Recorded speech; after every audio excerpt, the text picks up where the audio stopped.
দিদি দিদি, আমাকে কিছু সাহায্য করো, আমি দুদিন ধরে কিছু খাইনি জানো।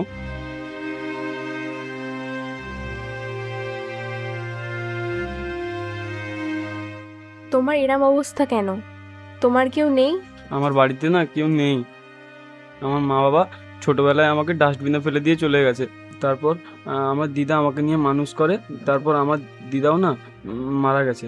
সেই জন্য এই পেটের পেটের খিদের জ্বালায় আমি ভিক্ষা করে খাই। তুমি আমার সাথে চলো। আজ থেকে তুমি আমাদের বাড়িতে থাকবে, আমার ছোট ভাই হয়ে।